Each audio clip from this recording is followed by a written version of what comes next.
जय सनातन जय श्री राम।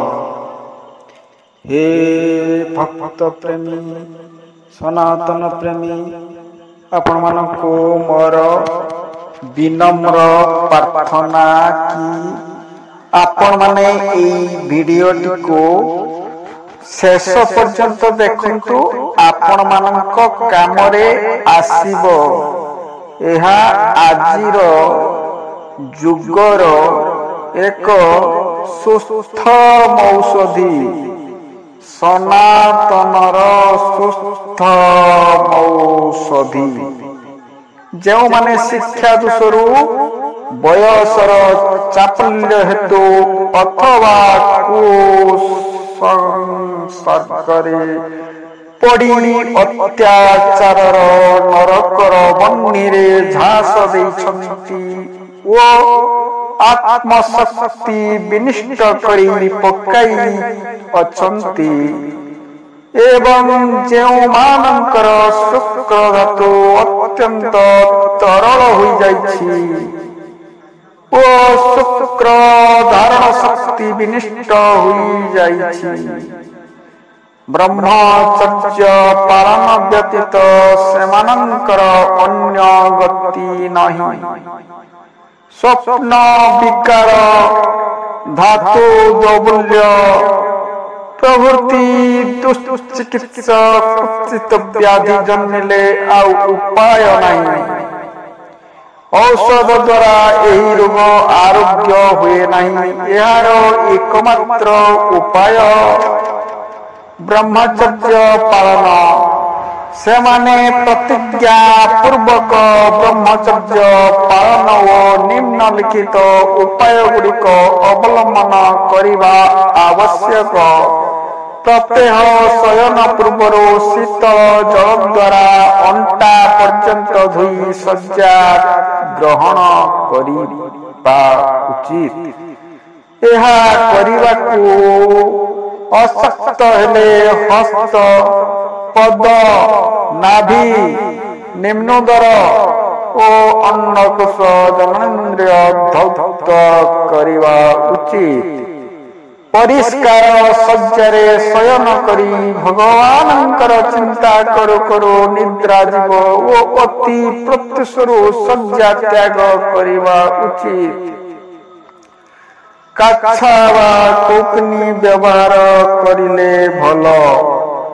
अंड कोशको निम्नाक दोलायमान अवस्थारे रखी ओ जननेन्द्रिय को ऊर्ध्वदिग को स्थापित करी जोरे कोकनी परिधान करिवा उचित। परिधेय कोकनी दिवारात्र मध्यरे 3-4 थर परिवर्तन करिवो। जल मध्यरे नाभि पर्यंत बुड़ाई 2 चरण वृद्धांगुष्टि द्वारा भूमि अवलंबन पूर्वक 2 गोइठी शून्य रखी उक्त 2 गोइठी उपरे गुह्यदेश को स्थापन करिबा एवं गुह्यदेश को पुनः पुनः आकुंचित और प्रसारित करिवा उचित। शयन पूर्वर प्रत्यह 2 रति कर्पूर चूर्ण और 4 रति कबाब चीनी चूर्ण सेवन और उदर पूर्ण करी शीतल जल पान करिवा उचित। सप्तली सैंधव लवण सहित छाग मांस घृत और दुग्धरे सिद्धि करी भक्षण कले बीज बुद्धि हुए। तुलसी चेर बीज वर्धक। भूमि पुष्पांडर फल व मूल चूर्ण करी 2 तुआ मात्रे घृत व दुग्ध सहित भक्षण कले वृद्ध व्यक्ति मध्य जुवा परी बीर्यक्षम हुअन्ति। आमलिकीर चूर्ण আমলকি রসরে ভাবনা দেই চিনি ও ঘৃত মিশ্রিত করি রাত্রিরে প্রজমা ভাগরে মধু সহিত লেহন কলে পুরুষত্ব বৃদ্ধি ହୁଏ। অতি পুরাতন শিমুଳି গଛ মূଳର ରସ ଚିନି ଭୋଜନ କଲେ ବୀର୍ଯ୍ୟ ବୃଦ୍ଧି ହୁଏ। ବିରିକୁ ପ୍ରଥମେ ଘିଅରେ ଭାଜି ଦୁଗ୍ଧରେ ସିଦ୍ଧ କରି ଚିନି ସହିତ ପ୍ରତିଦିନ ସେବନ କଲେ ବୀର୍ଯ୍ୟ ଦୃଢ଼ ହୁଏ। ଛୋଟ ଶିମୁଳି ଗଛ ମୂଳର ଚୂର୍ଣ୍ଣ ଓ ତାଳମୂଳି ଚୂର୍ଣ୍ଣ ସମ ଭାବରେ ମିଶାଇ 1 ତୁଳା ମାତ୍ରାରେ ଘୃତ ଓ ଦୁଗ୍ଧ ସହିତ ସେବନ କଲେ ବୀର୍ଯ୍ୟ ସ୍ତମ୍ଭନ ହୁଏ। ଭୂମି କୁଷ୍ମାଣ୍ଡ ଚୂର୍ଣ୍ଣ 20 ତୁଳା ଭୂମି କୁଷ୍ମାଣ୍ଡ ରସରେ ଭାବନା ଦେଇ 20 ତୁଳା ଗବ୍ୟ ଘୃତ ଓ 12 ତୁଳା ମଧୁ ମିଶ୍ରିତ କରି ଅର୍ଦ୍ଧ ତୁଳା ମାତ୍ରାରେ ପ୍ରତିଦିନ ପ୍ରାତ ଓ ସନ୍ଧ୍ୟାରେ ସେବନ କଲେ ମେହ ଓ ଧାତୁ ଦୌର୍ବଲ୍ୟ ରୋଗ ଆରୋଗ୍ୟ ହୁଏ ଓ ପୁରୁଷତ୍ୱ ବୃଦ୍ଧି ହୁଏ। ଅପାଙ୍ଗ ପଚ ସଣ୍ଠି ବେଡିଙ୍ଗ ସୁଲଫା ସତମୁଳି ଗୋଳଞ୍ଚ ଓ ହର୍ତ୍ତିକି ଏହି ସବୁ ଦ୍ରବ୍ୟ ସମଭାବରେ ଚୂର୍ଣ୍ଣ କରି ଘୃତ ଦ୍ୱାରା 2 ତୁଳା ମାତ୍ରାରେ ସେବନ କଲେ ସ୍ମୃତି ଶକ୍ତି ବୃଦ୍ଧି ପାଏ। ଶରତ କାଳରେ ଚିହ୍ନି ସହିତ ହେମନ୍ତ କାଳରେ ଶୁଣ୍ଠି ଚୂର୍ଣ୍ଣ ସହିତ ଶୀତ କାଳରେ ପିପଳି ଚୂର୍ଣ୍ଣ ସହିତ ବସନ୍ତ କାଳରେ ମଧୁ ସହିତ ଗ୍ରୀଷ୍ମ କାଳରେ ରକ୍ଷଗୁଡ଼ ଆଖୁଗୁଡ଼ ହେଇପାରେ ସହିତ ବର୍ଷା କାଳରେ ସୈନ୍ଧବ ଲବଣ ସହିତ ହର୍ତ୍ତିକି ଭକ୍ଷଣ କଲେ ବଳ ବୀର୍ଯ୍ୟ ବୃଦ୍ଧି ପାଏ। ଏହାକୁ ଋତୁ ହର୍ତ୍ତିକି କୁହାଯାଏ। ଆପଣ ମାନେ ଏହାକୁ ନିତ୍ୟାନ୍ତ ସେବନ କରିବା ଉଚିତ। ଏଥିରେ କିଛି ନାହିଁ, କେବଳ ହର୍ତ୍ତିକି ଆଣିବେ। ଆପଣ ମାନେ ନିମ୍ନ ଋତୁ ଅନୁସାରେ ହେମନ୍ତ କାଳରେ ଚିନି ସହିତ ଚିନି ତ ମିଳୁଛି, କିମ୍ବା ଶୁଣ୍ଠି ସହିତ ଶୀତ କାଳରେ ପିପଳି ଚୂର୍ଣ୍ଣ ସହିତ ବସନ୍ତ କାଳରେ ମଧୁ ବା ମହୁ ସହିତ ଗ୍ରୀଷ୍ମ କାଳରେ ଗୁଡ଼ ସହିତ ବର୍ଷା କାଳରେ ସୈନ୍ଧବ ଲବଣ ସହିତ ହର୍ତ୍ତିକି ଭକ୍ଷଣ କଲେ ବଳ ବୀର୍ଯ୍ୟ ବୃଦ୍ଧି ହୁଏ। ତେଣୁ ଏହା କରିବେ ବୋଲି ମୁଁ ଆଶା କରୁଛି। ଶରୀରର ସର୍ବଦା ନିରୋଗ ରହେ। ଏହା ଦ୍ୱାରା ସ୍ଥିର ଯୌବନ ଲାଭ ହୁଏ। ଏବଂ ଆସନ୍ତୁ ଆଉ ଗୋଟେ ଜାଣିବା। ଅଶ୍ୱଗନ୍ଧା, ଜମାନି, ନିମଖି, କୁଢ, ତ୍ରିକୁଟ, ସଲୋଫା, ଶୁଣ୍ଠି, ସୈନ୍ଧବ ଲବଣ ଏହି ସମସ୍ତ ଦ୍ରବ୍ୟ ସମଭାଗରେ ନେବା ଏବଂ ସେମାନଙ୍କର ମିଶ୍ରଣରେ ଅର୍ଦ୍ଧ ପରିମିତ ବଚ ନେଇ ସମୁଦାୟ ଏକତ୍ର ଚୂର୍ଣ୍ଣ କରିବା ଏବଂ 2 ତୁଳା ମାତ୍ରାରେ ଘୃତ କିମ୍ବା ମଧୁ ବା ମହୁ ସହିତ ଭକ୍ଷଣ କରିବା। ଏହି ଔଷଧ ଜୀର୍ଣ୍ଣ ହେଲା ପରେ ଦୁଗ୍ଧ ପାନ କରିପାରିବା। ଏଥିରେ ଅତିଶୟ ମେଧା ବୃଦ୍ଧି ପାଏ।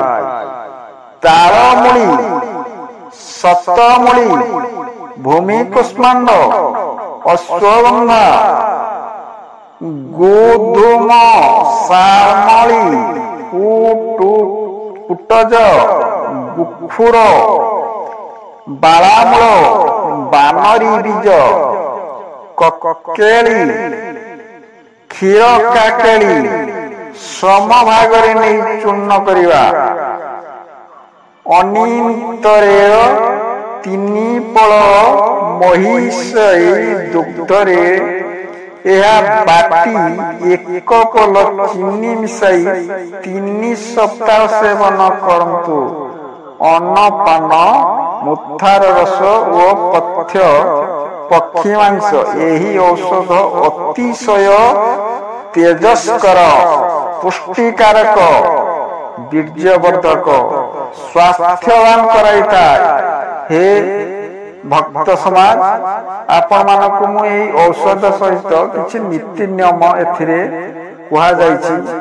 ତେଣୁ ସନାତନର ସୁସ୍ଥ ରହିବାକୁ ଏହା ନିତ୍ୟାନ୍ତ ଅପରିହାର୍ଯ୍ୟ ଅଟେ। ତେଣୁ ଆପଣମାନେ ଏହାକୁ କରିଲେ ଭଲ। ତେଣୁ ଏହା ଆପଣମାନଙ୍କ ଉପରେ ନିର୍ଭର କରେ।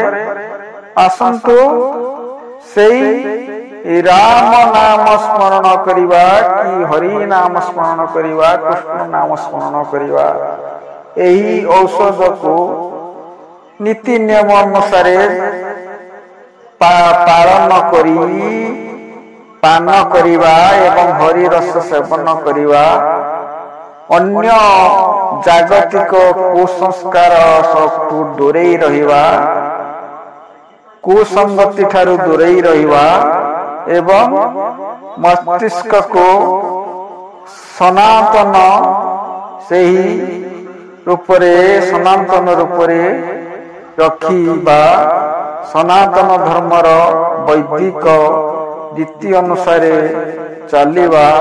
ଏଥିରେ ଆମର କିଛି ନଷ୍ଟ ହେବ ନାହିଁ। ଆଜିର ଏହି ଆଧୁନିକ ଯୁଗର ବାତାବରଣ ଠାରୁ ଆପଣମାନେ ଯେତେ ସଂସ୍କାର ଭାବରେ ରହିବେ, ଆପଣମାନେ ସେତେ ସୁସ୍ଥ ରହିବେ ଏବଂ ବୁଦ୍ଧିମାନ ହେବେ, ମତି ଭ୍ରମ ହେବ ନାହିଁ।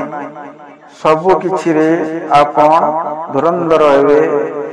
ଯେକୌଣସି ଦେବାଦେବୀଙ୍କର ନାମ ନେବା, ରାମ ନାମ ନେବା, ରାମ ନାମ ନେଉ ନେଉ ରାମ ରାମ ରାମ ରାମ ନେଉ ନେଉ ନିଦ୍ରା ଯିବା ଏବଂ ନିଦ୍ରାରେ ଯେତେବେଳେ ବି ଭଙ୍ଗ ହେଉଛି ସେଇ ରାମ ରାମ ରାମ ନାମ ନେଇ, ହେ ରାମ ରାମ ରାମ ରାମ ରାମ ନାମ ନେଇ ଆପଣ ନିଦ୍ରା ଠାରୁ ଆସନ୍ତୁ ଏବଂ ପ୍ରାତଃ କାଳରେ ସେଇ ହରି ଭଜନ ଏବଂ ହରି ନାମ ନାମ ସ୍ମରଣ, ସେଇ ରାମ ନାମ ଚିନ୍ତନ କରନ୍ତୁ।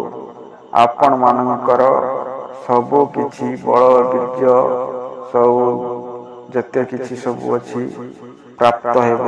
ଆପଣମାନେ ବି ଯାହା ଇଚ୍ଛା କରୁଛନ୍ତି ପ୍ରାପ୍ତ ହେବ।